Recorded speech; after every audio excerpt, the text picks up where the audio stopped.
The girl's family says she's not a killer and she's not a suicide. But published reports quote her grandfather as saying, after meeting this boy, Alexandria, who had been a model student, suddenly started stealing and getting into drugs. She's a real beauty. They believe the boyfriend murdered the cop and then murdered Alexandria and then killed himself. Why? Call me, 1-877-JDM says. Straight out to the Lion's Den. Published reports claim the girl's father had a shouting match with this boyfriend the very night before they took off, and the father threatened to have this boyfriend charged with statutory rape if he ever came around again. So, my question to Lonnie Coombs, could he have murdered his girlfriend to get back at her father? Well, he could have, Jane, absolutely. I think that perhaps that's a stretch, though, because one thing that seems very clear is these two young people were very devoted to each other, committed to each other, to the point where they turned away from their families. Even the young boy, in his letters, he says how much he loves his parents, but he realizes he's going to have to go to be with this woman. They're engaged, he says. She's his fiancée. They want to be together. So whatever they did, they were going to do it together. Whether they ran away or whether they ended up committing suicide, it was clear they wanted to do it together.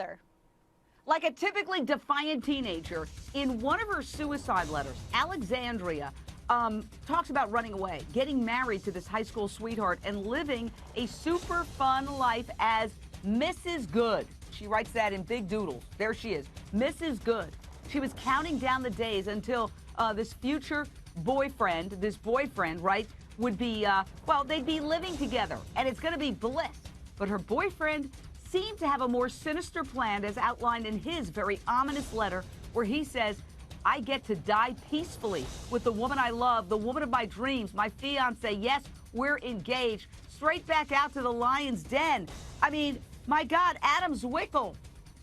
It seems like she had this whole life planned out as his future wife. Clearly, he seems much more suicidal. And his parents in a statement say, whether it's mental illness or substance abuse or something else, we're searching for answers. You know, I find that the initial conclusion that she was participating in killing the cop and killing herself, I don't buy it.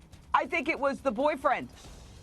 Well, you know, that's an interesting point, but we may never know the answer to that question. But if you look at her letter as well, I think what happened in this particular situation is these two individuals lived a fantasy life. Romeo and Juliet, as you pointed out before. They lived this fantasy life, and they probably felt in the end, after the crime was committed, that the only way they could ever be together and not be separated was to kill themselves. I think that is but also, also Jane, a if you think about scenario. Jane, if you also think about her letters, I don't even really think that her mother knew to the extent of how much she hated her own mother. I mean, I read some of the excerpts, and I was surprised. It was very, very sinister, very mean. Right. And she even made a reference. She said, "If I have to live here one more day, you would have to clean the blood off the walls of my room."